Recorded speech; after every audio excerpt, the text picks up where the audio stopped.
Top Hill Recording Podcast, episode 168, with our special guest tonight, Drew Crawley.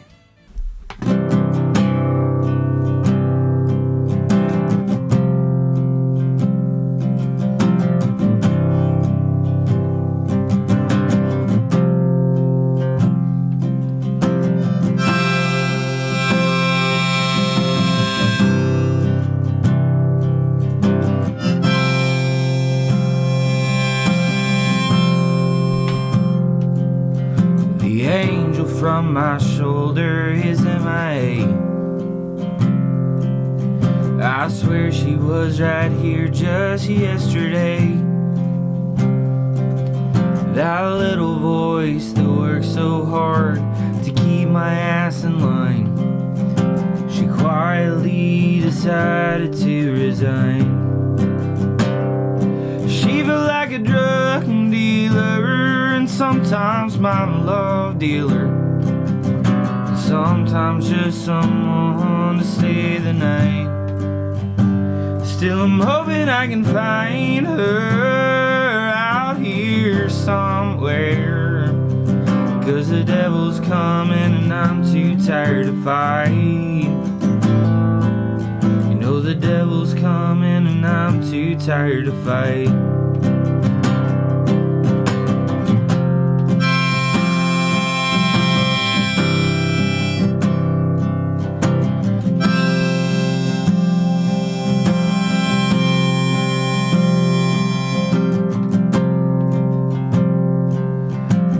Find the light, do what's right no more. Waking up each day, dreading what's in store. So I'm on my knees, begging the divine, please intervene, fix how I'm inclined. She felt like a drug dealer, sometimes my love dealer, sometimes just someone to stay the night. But still I'm hoping I can find her out here somewhere, 'cause the devil's coming and I'm too tired to fight. You know the devil's coming and I'm too tired to fight.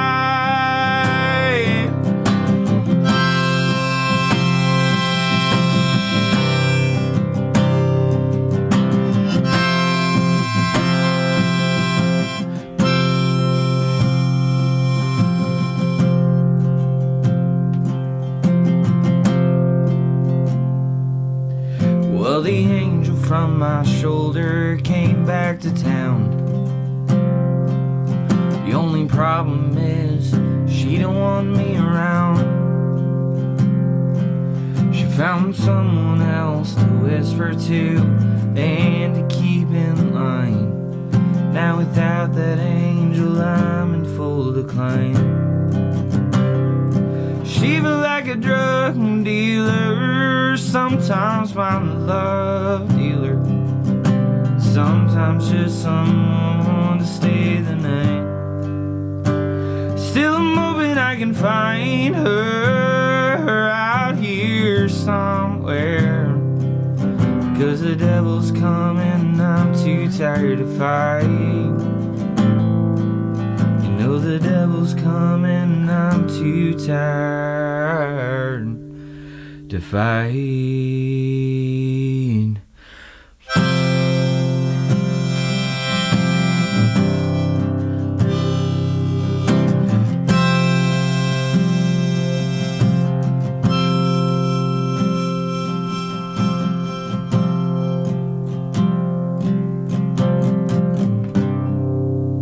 Yeah, man. Wow. Yeah. Woo! What a great song, man. Thank you. Drew! Yeah. Howdy, guys. What's up, man? Before you put that guitar down and before we even start this thing, you got to show the string setup Yeah. on that sucker Oh, yeah. All right, for the layman, most time it's steel string, nickels string. What do you got going on that thing? Yeah, absolutely. So my top 3 are nickels, All right. and my bottom 3 are nylons. It's just a little something that I'm trying out within the last couple months recently. I am the worst guitar player in my band by far. It's a good thing. It's It's a great something to try to differentiate my sound. It warms it up a little bit. Get a little bit of the softer stuff. I'm not a real melodic player when it comes to acoustic specifically, so just something to kind of differentiate the tone, and then kind of falling in love with it. I'm not mad about it at all so far. I might stick with it. We'll see. Gotta be nice on a gig night, man. About one of those gigs where you're 3 hours in, your fingers still feel like butter. Right. Absolutely. Yeah. And what is it as far as like? Have you noticed any having them plugged in? Is there any kind of like when you're live, like going through it? Is it you missing anything there or whatnot? Because it seems like compliment like the way you play well. Yeah, absolutely. Nothing too like drastically different as far as like feel goes. Obviously it saves my fingers, like you said. But I run through quite a bit of preamps and stuff like that, and so we're able to adjust any kind of issues with that. Cool. We kind of boost high end just a little bit as far as like a gain structure goes. I'm very fortunate to have a super awesome DI. We got my producer has it. It's forget what it's called. LR bags. Something Dream. It's a ADI product, I believe.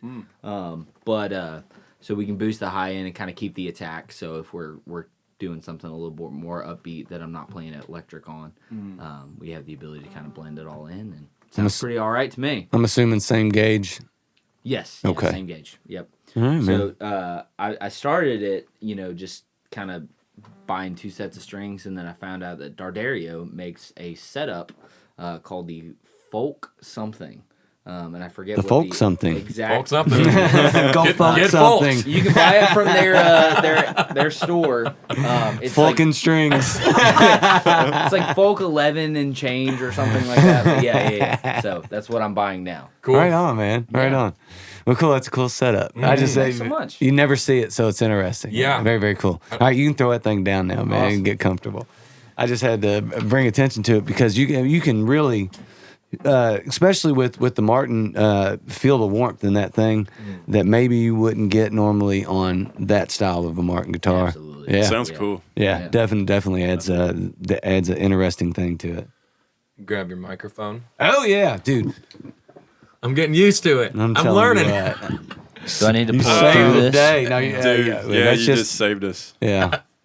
Actually, that Cool. that would have probably worked, but No, this will be way we'll better. get it through the R88. Yeah, It's all for good. sure, man.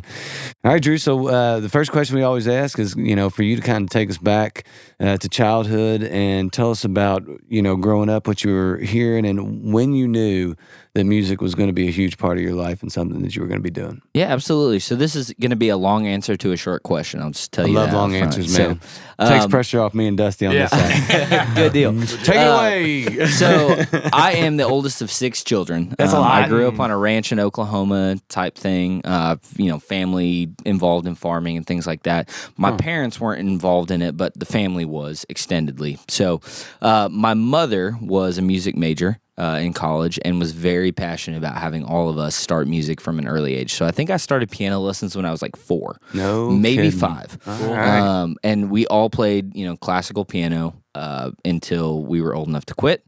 For me, that was about 13 when I realized that girls like guitar players more. So I dropped the travel better, piano man. They travel better. around that time. Started, playing in punk rock cover bands. I was in so many terrible bands in high school and even into college. But then, kind of got involved. We were raised religious and grew up kind of in the church, so was always playing on Sunday mornings with the praise band and things like that. And then somewhere around the time of like 16, 17, I was like, okay, I actually want to do this. I want to be a musician for my life. So I came out here to Louisville to go to college to study music and got a degree in piano. Even though that was not necessarily my passion, I was like, oh, well, this will be good. It's a music theory basis and I can do whatever I want to do on the side. And then was involved in several churches throughout here. And then probably 2.5 to 3 years ago is whenever I really started kind of taking it seriously as far as writing music outside of the church, and that's a whole other story we can get into if you guys would like. But Yeah, man. that was part of it. Yeah. So, was it your mom's family that was part of that had the farming background? Dad's family. Yeah, dad's family. Okay. Mom married into it, but we had ostriches, sheep, goats. What did Dad do? So my dad is a preacher. Okay. But his family is all involved kind of in the farming industry, kind of extendedly.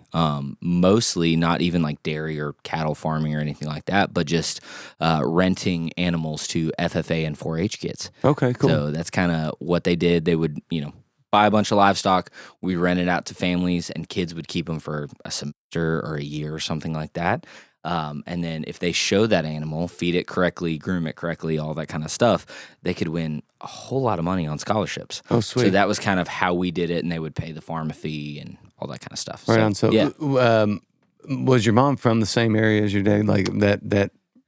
They both grew up in BFE, Kansas. Okay. Oh my God! Yeah, I know. Do not get Neil started on Kansas, please. Is terrible. They are so. Did I you grow heard- up in Oklahoma? I grew up in Oklahoma. I was people. born in Kansas. Smart grew people. up in Oklahoma. You know what? They said, I-70 can "Let's kiss my ass. I've done that drive through Western Kansas a dozen times. My man. It sucks. It's terrible. I heard you talking to Ben, I think, about It's that the on an worst, episode. dude. During the Ben podcast, I almost dropped we lost every listener in Kansas after Neil went on like a 20-minute rant about Kansas. They We know are not they- in Kansas anymore. They know it sucks. They are not listening So, there. I-70 sucks. I only bring all that up just because for your mom to go after a music degree. And what did she end up doing with that degree? Did So she was a stay-at-home mom my whole career. Her degree is in church music, actually, Okay, and so yep. very involved in church life and things like that. So my dad was preaching, and my mom would do music stuff and things like that. Yeah. So I mean, just like the fit of that for you is built a lot of what you're doing. I mean, I grew up. We've talked about it a ton. There's ways that people. There's a few ways people come about being a musician, and a lot of times it's church is the basis of that. Just like me, I grew up playing music in church, and involved in the worship band, and really gives you that sense of timing and playing with other people, and a real safe place to do it. That's the biggest part about growing up in a church. You always feel. Like it doesn't, you can be bad because you're going to only be encouraged to get better and to be a part, and you're never discouraged, which is always huge for musicians. I think the hardest thing to do as a musician is to build confidence in what you're doing, especially once you turn that page to write your own stuff, because there's no barometer that tells you this is a good song or not. Yeah. It's so taste based. You don't. Am I behind the times with what I just wrote? Am I too far ahead with how genius I am? I wish I had that confidence. Well, though. you don't have that. It's not natural to have that confidence. But sure. growing up in a church and getting the backing and the support of people that want you to try and will tell you how great you are even when you're not. I think it's hugely important, and I'm sure that I think recently when we talked about you switching over and being guitar first when we were doing the songwriting thing, which we'll get to, but that has to be a huge backward step in confidence for you when you're a piano playing first player. And you jump back into. I just couldn't imagine doing it being a guitar player and jumping onto a piano or no. Yeah, me So neither. it's just but man, I think that having that community is huge. I don't know why I brought that all up, other than just say it's awesome. And I don't know what else I got there. I honestly never thought about that, and it just kind of upset me that my church never had live music. They might have had an organ or something, but. I did not. Anyways, my church wasn't cool like that. They didn't. They should all have that, because that's a good point to where it's like not only do you instill confidence in players at a young age, but it's like it's you good can't way, fail. You can't. Yeah, and it's like a good way to like an introduction to music for people of all ages. Mm-hmm. Just even to be around it, like for a kid, even if he's playing tambourine or something. But anyways, that's cool. I never thought about that. Absolutely. I'm sure by 10 years old, you were the piano player at church. Not necessarily, but I was part of a very large church. Okay. Your dad's so your pop 4,000 was 5,000 members, kind of a No thing. kidding. It was a larger church. That's like for Oklahoma. That's like Yeah. Southeast Christian. That's Yeah, probably it's like very similar Yeah. kind of Okay. environment like that where I grew up. So we had, the Sunday morning team, and then you got middle school praise band and a high school praise band, and then you kind of graduate through like levels. Mhm. And they had different staff members, that were kind of dedicated to developing those musicians.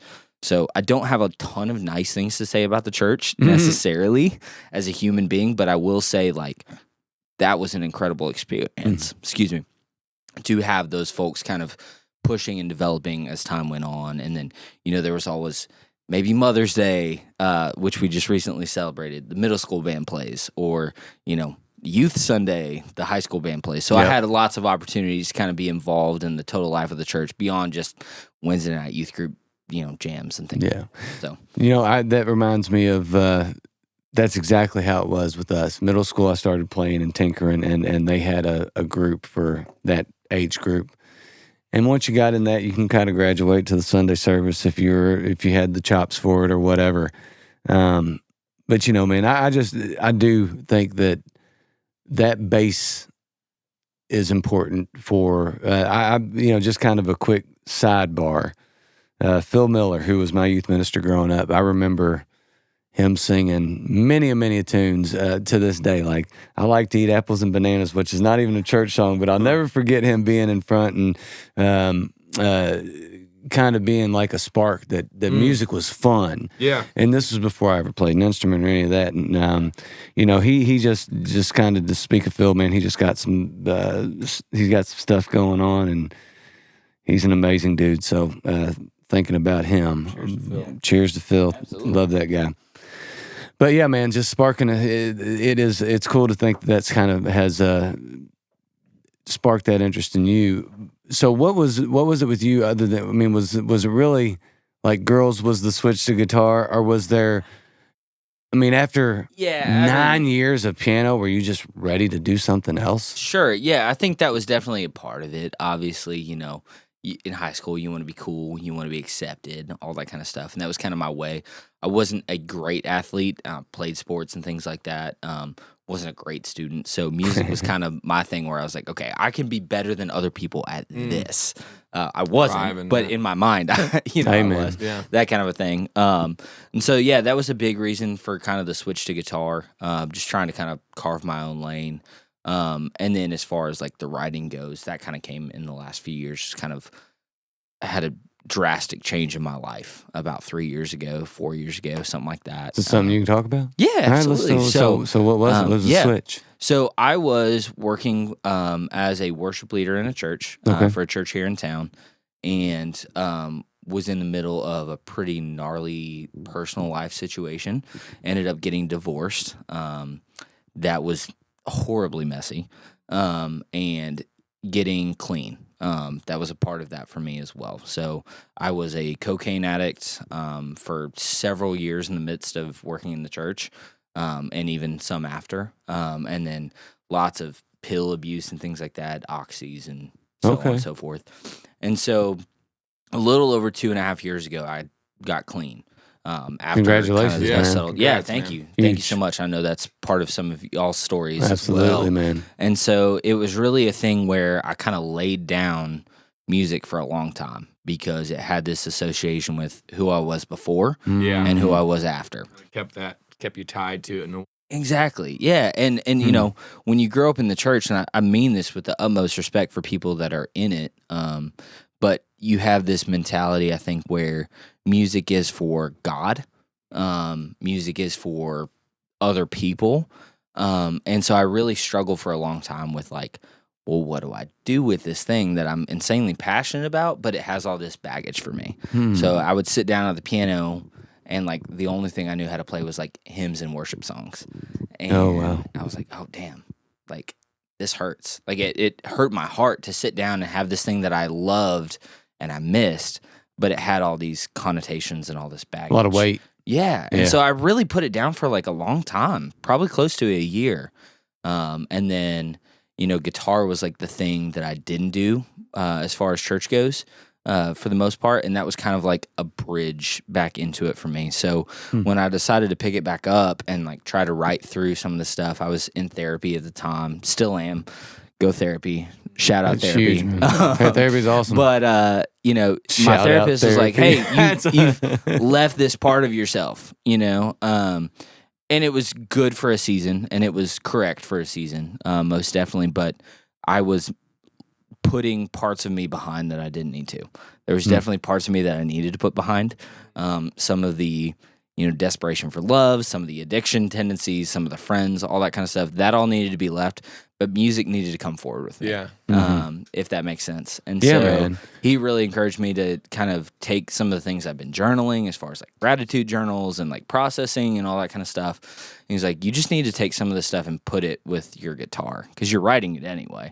And so he kind of gave me the freedom to bring that forward with me. So yeah, So that's kind of where the songwriting and all that kind of stuff started for me. So like Cool. when you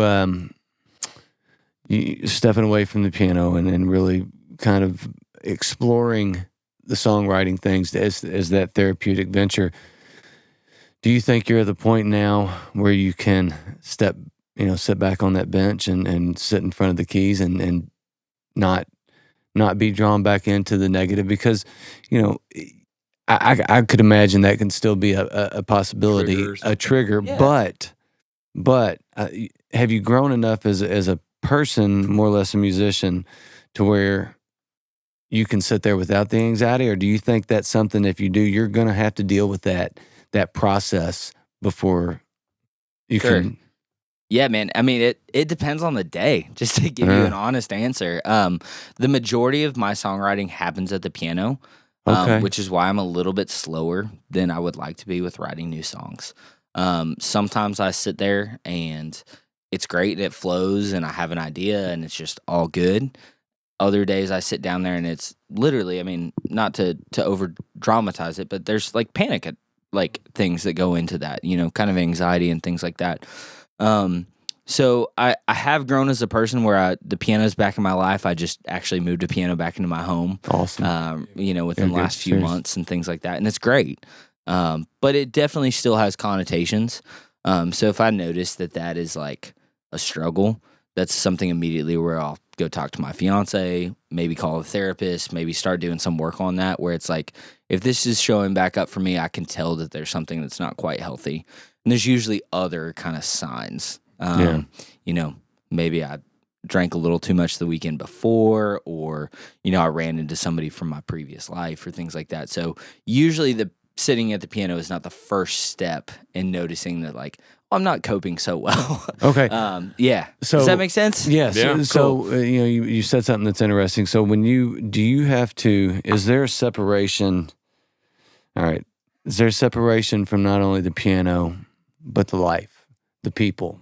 Did you have to take that separation to get yourself right and to focus on yourself before you could even entertain anybody, anything that had to do with that, even the piano or the people or just a person? You know, do you find yourself, and was that, do you think that helped? If you did was the separation where you spent that time with the therapist and focusing on those things, how beneficial was that for you as a person? Yeah, definitely. Incredibly beneficial. I mean, I already said it, but like everyone should be in therapy 100%. Even if you haven't dealt with, you know, substantive trauma, you've got shit that you need to work out within the help of another If you've person. lived life. Yeah, Yeah, I agree yeah. with that, man. Yeah. 100%. 100%. But you know, at least in my life, just to answer your question, I needed separation from that entire situation. You know, I was excommunicated, to use a church word, from my church because of everything. And you know, it's really hard to stay in the same town where every time you're out, even at a coffee shop, a bar, like Exiled or something. yeah, you're just, well, and I won't name names or name the church or anything like that. But like they have a full, like, this person is outcast kind of MO. with that. And so Almost like you're marked or something. yeah, like, yeah, not and welcome, friends that I spent every weekend or every weeknight with were instructed by the pastors not to speak with me. And it was really hard because I'd see them all the time and they would walk out. That's crazy, even going to man. get coffee in the morning before work kind of thing. So it was really hard. And so I think as far as like the music side of that goes, I needed a full break from that just to not be angry because I spent, quite a bit of time very, very angry at those people and very, very hurt. I've dealt with that and worked on that a lot, but music was a part of that. And my entire musical identity, not to be like, waxing poetic or whatever, but it was tied up in the church and those people. Yeah. And the whole thing that you get fed when you are in the church is you're here to serve these people, you're here to help these people, and that is amazing. Like fully, you're spreading joy, you're spreading happiness, like you're helping people do what they are there to do as a church musician. And when those people kind of turn their back on me, whether that was their choice or that was something they were instructed to do, I lost the music side of that. It was the purpose of music was gone because those people were gone. Was it it's like a soul crushing event? It sounds sounds to be so, but I was a fucking mess. I was a disaster for a while. Yeah. The same thing that I say about the church nurturing young musicians and things like that. It seems like when as much as they can nurture, because church is just a bunch of people. We always have to remember that it's not the word, it's not the things that are supposed to be good about religion. It's just a bunch of people, and when that break happens, that's when you see the side that you're like, I thought we've been preaching forgiveness and all these other things. Right. What just happened? So I could imagine, because I've seen both sides. I'm with you. I've seen both sides of the church, and you feel it, and there's those things, and the love is always there, and the great positives. But at the same time, like when you needed help and the thing the most, things got severed, and then where does that leave you? It not only hurts you in every way possible and leaves you devastated, it also makes you push away the thing that you love the most, which is this piano and all these other things that are associated with that, and the feeling of giving, and so I could only imagine what type of fire that lit in you for your songwriting, especially since you've only been writing such a short amount of time, and you already have stuff like we just heard. I mean, I got a question. Well, I got a couple things actually I want to say. We'll talk about it before I forget. So 2 things. One, you said something earlier that when you're playing in church, you're like the music you're playing, you play for the church. So you reminded me of a quote that Luke Powers actually told me. His mom mentioned once that she said, if you're not playing music for the church, you're playing for the devil. And we thought it was so cool. That sounds right. We were in this like hard rock band, and anyway. Hail Satan, baby! Let's go. That all.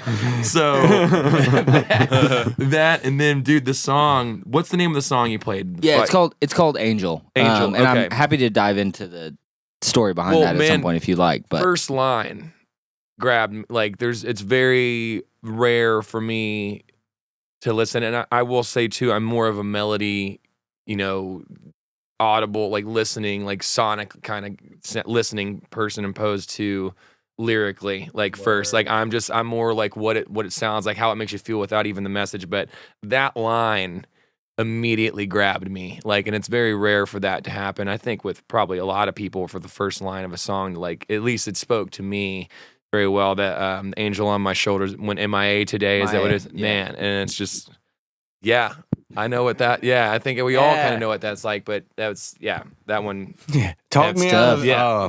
I'm on my own. Yeah. I'm on my own today. Well, and that, not to dive too deep into it, but it was just, dive deep, bro. The song came from this breakup. So after my marriage ended and my relationship with the church ended, I was with someone for a period of time that really served as my moral compass. It was very unhealthy to put all that pressure on another person, right? Like, that's not ideal. It's not how you should be. But when that relationship ended, I realized, like, I don't know who I am, and I don't know what I'm after anymore. Like, I was, not clean at the time. Still using drugs and things like that. And it was just a realization. It was like, oh, I don't have a moral center. Like, I don't have Jesus, I don't have my preacher, and I don't have this girl. So, like, what the hell am I after? Like, what am I doing? Yeah. And I would wake up on a Monday morning being like, this weekend served no purpose in furthering myself as a person. Yeah. And so that's kind of where that song came from. The Angel on My Shoulders, MIA, was about a person that had served as that angel on my shoulder. And that's totally great, you know, for the time that it was, but it was not something that was able to be continued. Yeah. Well, Yeah. Sidebar. Okay. I don't have the church. I don't have the preacher. I don't have the girl. I don't have you either. That's your next. Hey, that's your I next like it. project I for like a song, bro. You said it. I just added the last one. More breakup songs. That's There what I you go, need. man. bring them on. I'm happy now. I'm clean and in a great relationship. It's fantastic. That's Good. just from that man. time. Well, speaking of song, well, look, we all need a little bit of turmoil to help our songwriting. So, speaking of, why don't you play us another tune, Yeah, brother? absolutely. What do you got for us? So this next one's going to be called When the Sun Comes Out. It's a song about kind of my journey with getting clean. Right on.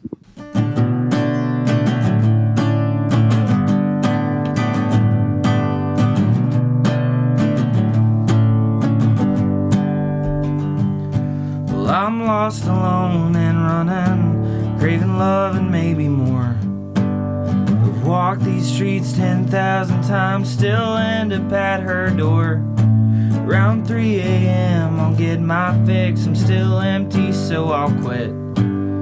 Start again tomorrow, maybe then I'll handle it. And hope that I get better when the sun comes out. But for now I'll stare at the ceiling, keep laying on this couch, thinking about new morning mercies, making promises to myself, praying I'll get better when the sun comes out.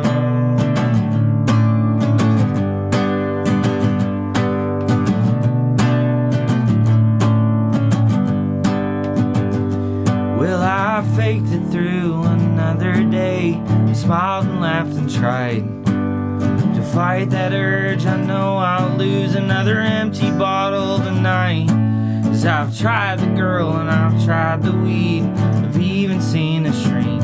When evening comes, I'm back on the run, pour me another drink, and just pray that I get better when the sun comes out.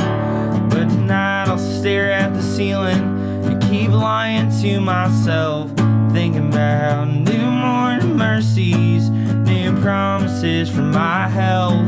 Just pray that I can get better when the sun comes out.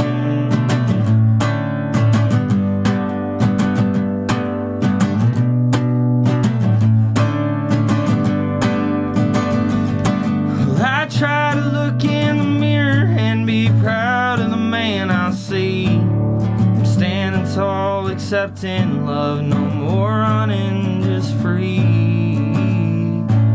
Till then, just pray that I get better when the sun comes out. But for now, I'll stare at the ceiling, keep lying to myself about new morning mercies, new promises for my health, praying I'll get better when the sun comes out. When the sun comes out.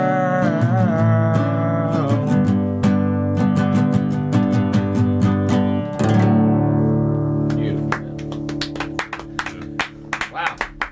Man. Thank you. I hope that whatever that church was used to help out with, here's these songs one day and they're like, damn, these would be really helpful for the people in our establishment, but we screw them. Excuse me, whatever. There's I appreciate that. It is beautiful song.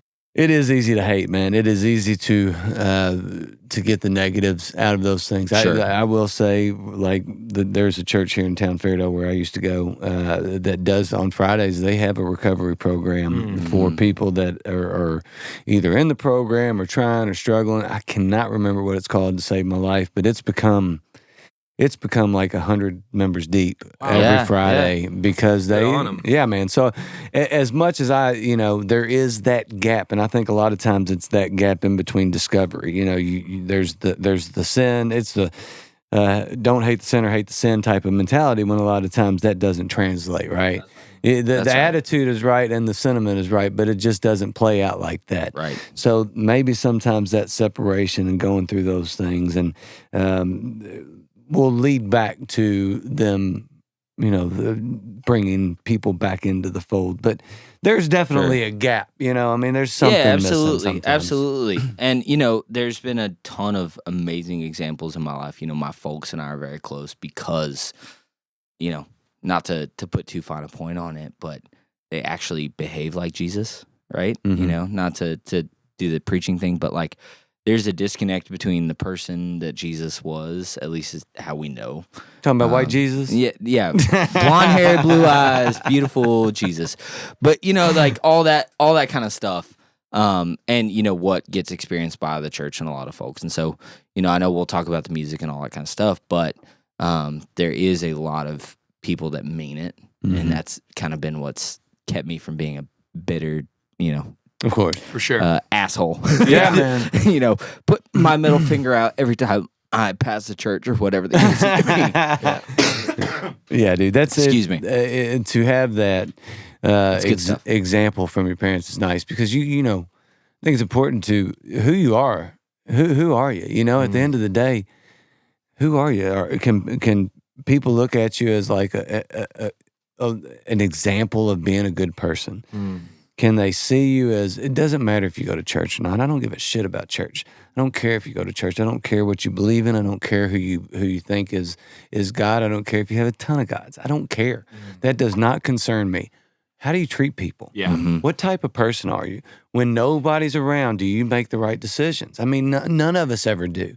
Sure. I don't ever make the correct decision, but in your heart of hearts, I mean, like, who are you? And I think a lot of times even when we're writing, I mean, that's something that you do as a writer, as an artist. You question yourself in your words, or otherwise, what are we doing? It's great to be confident. It's great to be self-assured, but that doesn't make a good song. Right. I don't like, dude, I love, and what I think, going back a little bit, what your parents are is honesty. There's the relationship is honest now, and it wasn't.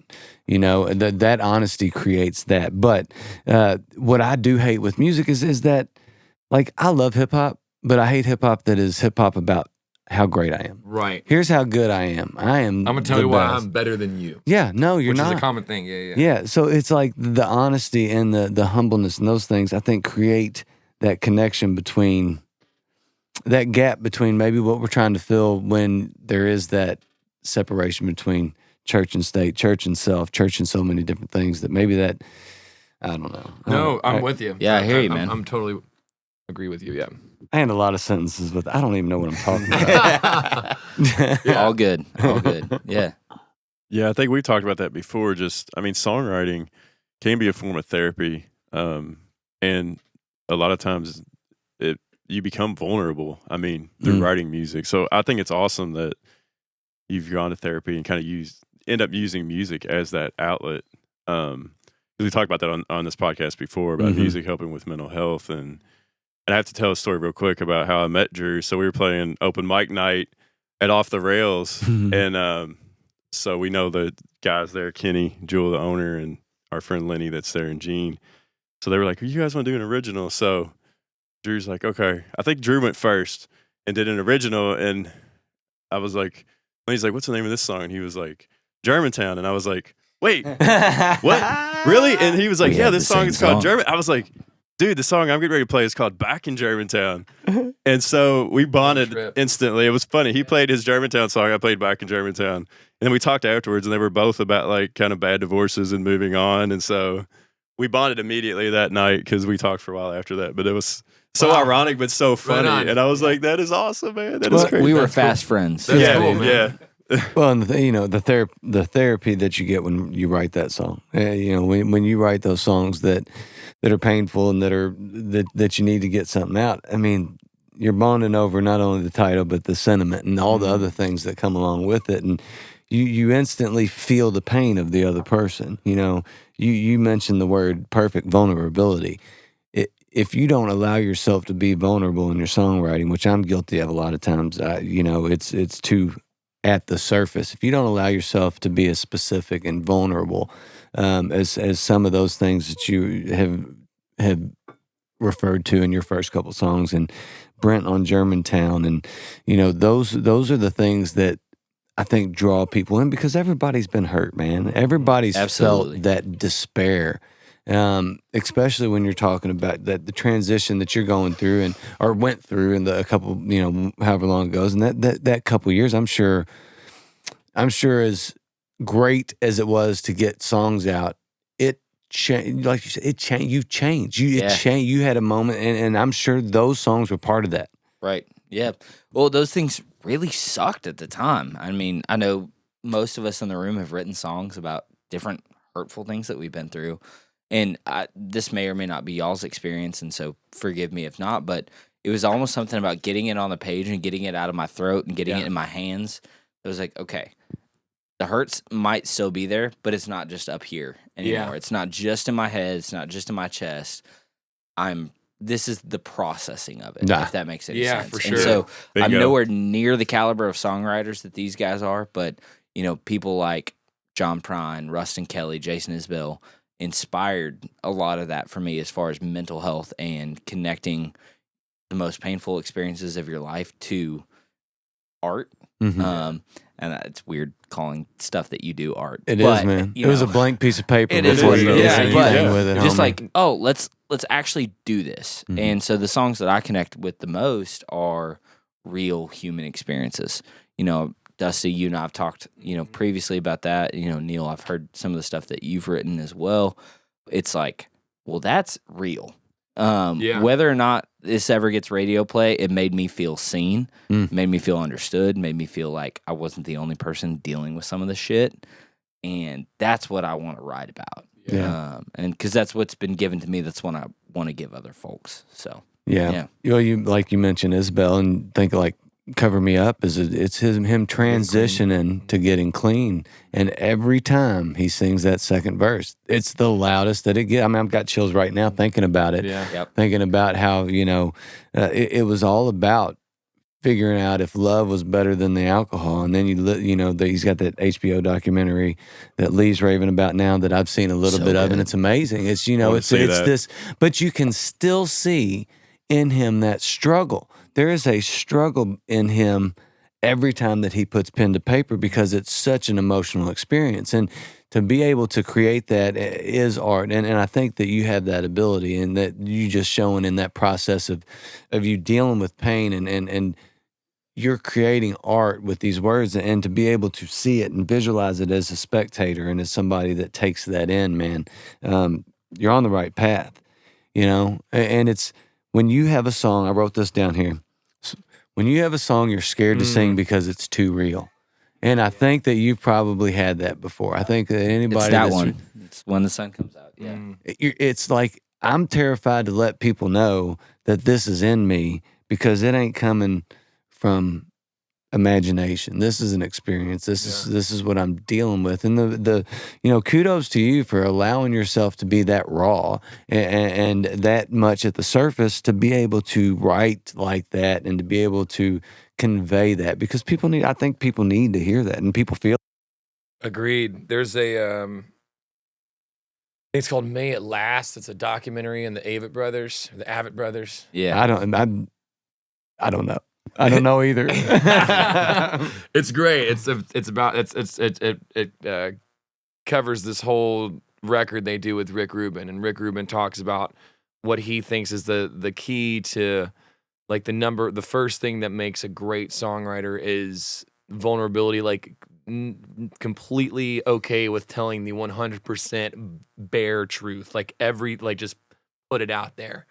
And I thought that was cool, because that's, like you said, there's some stuff I'm like, I don't know if I want people to know this story. I don't know if I want people to know that, you know, you still love that girl, or that you think this way about this person, or whatever. Like, there's things, but it's like Your truth. it's your truth. Exactly.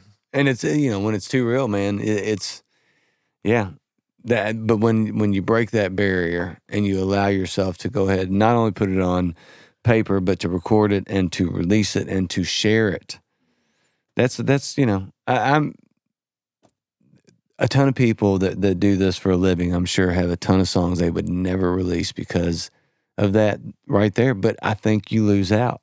I think you lose out when you don't let that emotion and the rawness of an experience be put to test, and especially be put out there. Yeah. All right, dude.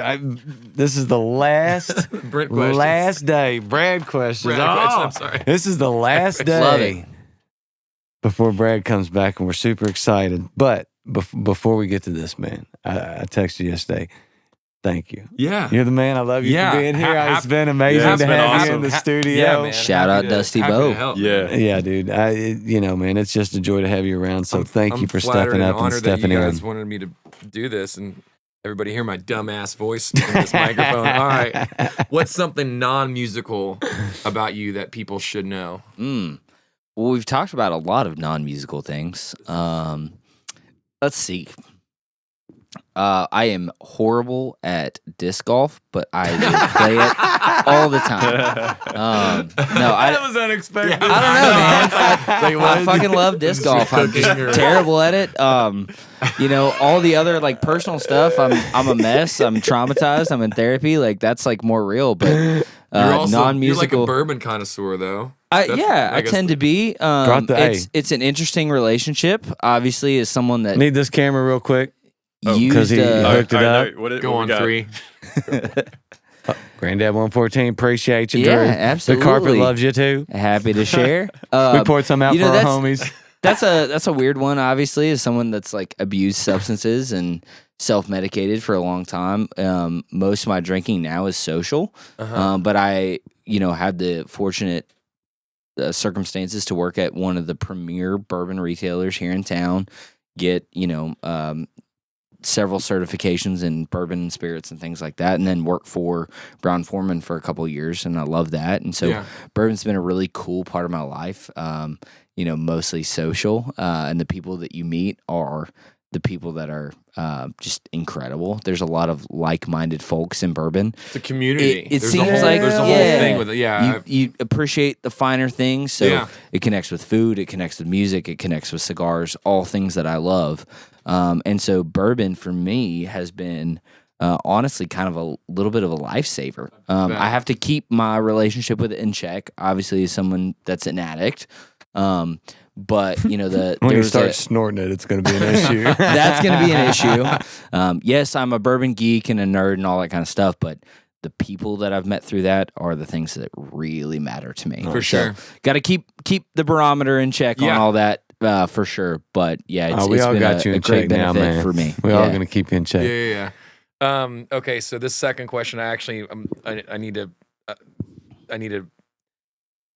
say something about it because I just had a moment, or one of these situations happened at one of my last gigs. So this question is: tell us about a nightmare gig or an embarrassing thing that has happened to you on stage. Okay, what happened? So you were at this show at the Monarch. I don't know if you caught this when I played there. So the first couple songs, the opener bailed, and I did an acoustic set to open. So the first 2 songs, before the performances there, Mark gives a speech and like a bio and about the artist, and he was just really chatting me up, and I was like, damn, I was really excited to play, and then he's like saying all these amazing things. I'm like, almost getting emotional. I was like, I'm fucking nervous right now. So I pretty much nobody really noticed because the first song I played was a newer one. I kind of butchered the first song, but then the second song, the one that I grabbed the harmonica for, I'm struggling, just kind of take off my big ass hat and I'm putting it on and like trying to get it figured out and whatnot. Going to the song, didn't have the guitar capoed, so it was like I was in the wrong key and I was like, oh my God. And I was like, I'm so nervous right now. I just like took a big deep breath. So then I again was struggling with the harmonica holder, and I like got it where I thought it was like proper. I was like, okay, so like going to the end of the song, And instead of blowing the harmonica, I almost start blowing into the microphone. Like, caught myself, and I was like, that's when I was like, okay. Chill out, Dusty. Okay. You've done this before. Like, it was weird. Brother, can I tell you something about that? Yeah. That was the moment that my fiance fell in love with you. She was like, the vulnerability, the honesty of just saying, like, hey, I'm nervous. I was so nervous. You just said it. You were like, I'm nervous. That was like, okay, this is a human. And like, she's now your biggest fan. Cool. Like, obviously, I'm a fan of yours, but like, goddamn, that was cool Thanks. to see. Like, I'm not the only one. Like, Dude, that's but it was fucking just sick. like, I was like, out of all things to blow, like, whatever. I guess, anyways, it was. They just started whistling instead in the mic. Well, easily would have been some kind of, instead of just blowing in the. Anyways, all right, an embarrassing moment or a nightmare gig that you had. Dude, I've had so many. What's a standout So one? many. The most recent one I can think of was a gig that I played at what's the bar on Brownsboro Road? Something Tavern. Melwood Brownsboro. Tavern? Brownsboro Road, Oh, right it's before it turns into Center. It doesn't matter. I was opening for Scott T. Smith. Beautiful man, beautiful friend of the show. I love this guy. And he had invited me day of to play. And I was super excited, but I'm super nervous because Scott is incredible. And Was it Melwood Tavern? Melwood Tavern. Okay. That's what it is. Brownsboro. That's where Melwood. Brownsboro hits. Yeah, Melwood. yeah. Okay. So great guy. Appreciated the opportunity. Yeah. Like super excited. But I had a song that I'd written like 3 days before. And I was like, I'm just going to try this live just to see what happens. Because you know how Scott is. He's just going to gas you up and say, like, play all your new stuff. It's going to be great. Totally. Like, amazing. And I started the song. It was maybe 1 or 2 songs into the set. Complete wrong tuning. And it took me, like, an ungodly amount of time to get it right. Like, 4 or 5 minutes, I think, to tune my guitar correctly. I was like, dude, I just blew it. Like, oh no! Like, Scott's never gonna have me back. No. You know, all that kind of stuff. So that's one that stands out. You know, I could tell horror stories from bar gigs about, you know, people using my mic stand as a stripper pole, people stepping on my guitar neck and breaking it. Like, yeah, you that's know, I have all What? those stories. Oh, Somebody yeah. broke your guitar neck? This guitar, yeah. As a matter of fact, I was playing electric on a song. I had my guitar. My case was the tip jar that particular night. Shout out O'Shea's in the Highlands. Hey. And Been you know there, done that. that bar is full of drunk toddlers. Yeah. In general. So That's a fact. girl stepped right in my guitar case, snapped my neck. Yeah. What? So all the tip money went into that getting fixed. So yeah, it was lovely. Wow. I'd had to. Tom O'Shea, what are you doing today, buddy? We need to talk. That's what I'd have been doing. I'd have been calling Yeah, Tom. They always take good care. The bar staff and the bar there No, they're is great, great, man. But, They've been great for a long you time know, when it comes to playing- taking care of newbies playing music. playing 11 p.m. to 3 a.m. kind of thing on the weekends. It's a tough gig. That's a slot. You guys know all the stories from that, Yeah. so don't have to tell you about that. Those were the days. All right. Who is the last local artist you listened to? I think it was you, buddy. Yeah, the missus and I went and saw your show at the Monarch. That was cool. None. Killed it as always. You shred. Prior to that, probably Scott Smith. I'm good buddies with Kevin Niehoff and Ben Bernhard. yeah. We all write together and play together a good bit. So Moonshine Magnolia gig kind of right before that. Kevin's new band. So we try to support local music as much as we possibly can. Are you playing with him in that too? Moonshine Magnolia, or is that's just That's not me. Kevin, Yeah, okay. Yeah, that's Kevin's thing. And I honestly don't know any of the other players in that band, but they're great. Yeah. Yeah, we probably 3 nights a week at least we're seeing somebody local. But I think the last thing we did was your gig at the Monarch a couple on, weeks man. back. Yeah. awesome. All right, well, dude, do you want to play us another one real I quick? would love to. What do yeah. we got for us? So this next one is a love song because I'm Yeah. happy now. This is Hey, dude, it's this- hard to write songs when you're happy. I know. It's right? way harder. This is a song I called Chestnut Streets for my fiance.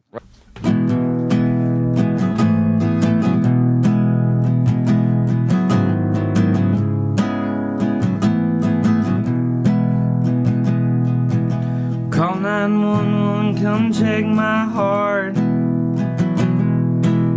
Well, I ain't okay at all, I've been in the dark. I've been looking for a place to lay my head, a little gentler than a bottle and a cigarette. Think I found it in a place where two roads meet, in the arms of a girl from Chestnut Street.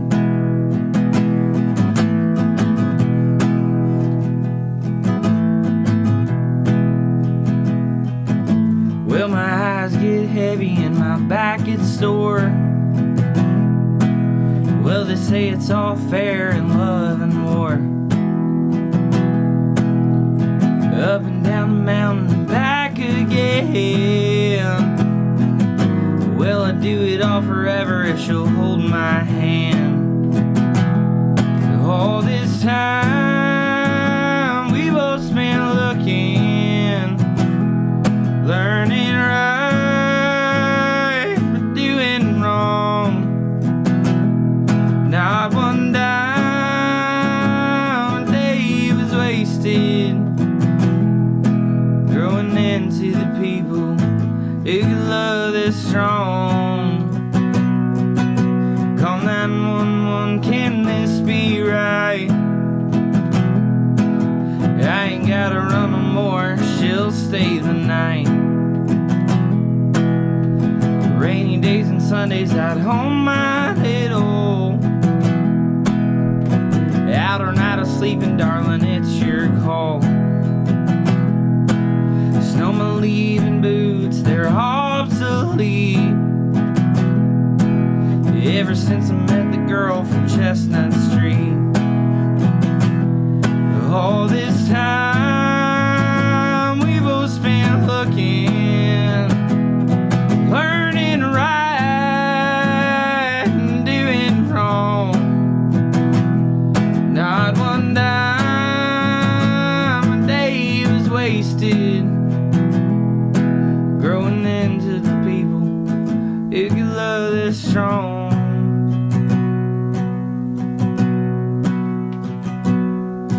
Welcome 911, 'cause she stole my heart. But I swear to God, I'm gonna do my part. Steelers right back, sweeper off her feet. Yeah, the girl from over there on Chestnut Street. Hey, beautiful, man. Yes, sir. Great songs, Drew. All right, man. So for our listeners that want to come out and see you, can keep that guitar right there, brother. You're going to play again in a second. So for everybody that wants to see you and come out and, find you on the socials, and where can everybody tell all your stuff? Your podcast, let us know about your podcast, everything. Absolutely. So the podcast is Bourbon Turntable. You can find it wherever you listen to podcasts, Apple, Spotify, Google Podcasts, all that kind of things. As far as personal socials, drew.crawley63. Is the Instagram. That's the most up to date. And then I've got a website, drewcrawleymusic.com.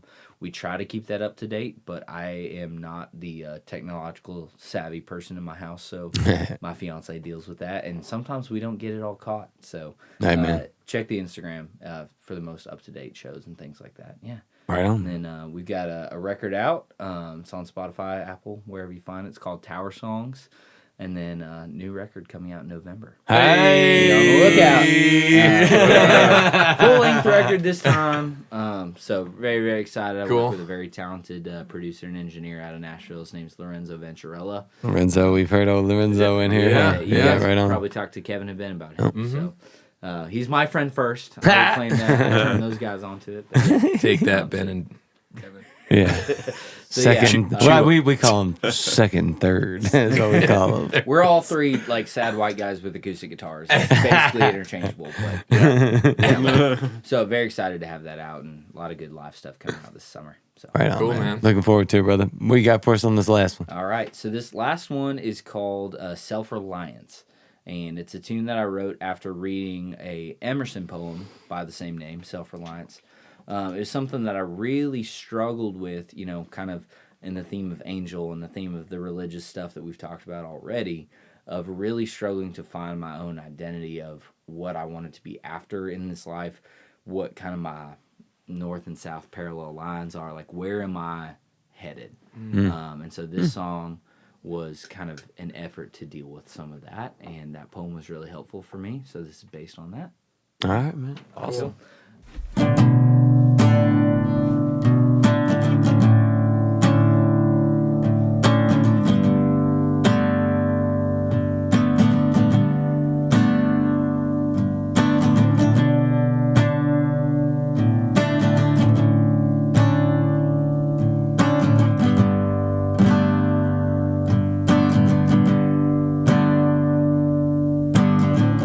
Come of age, I'm 25, so much you don't know.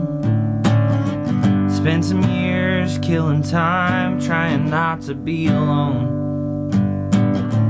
Molded by a fire, but not one that I lit.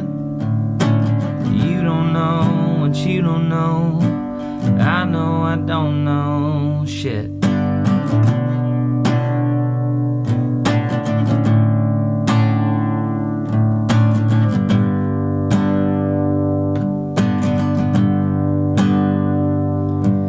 Couldn't find it on my own till it found me. I built a house upon the stone when sand was free. Now I'm self-reliant, feeling strong. How the hell did it go so long without this fire deep inside of me?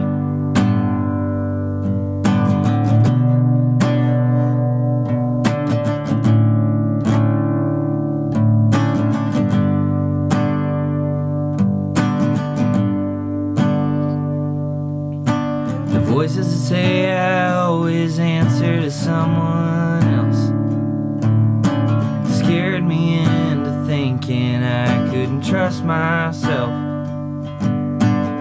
Exposed all my failings and called on my fear, saying all this time confused and scared I wouldn't let me in.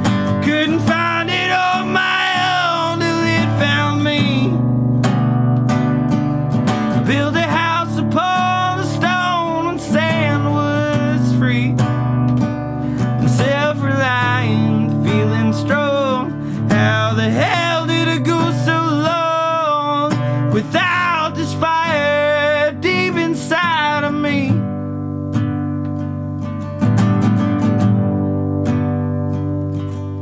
Couldn't find it on my own till it found me.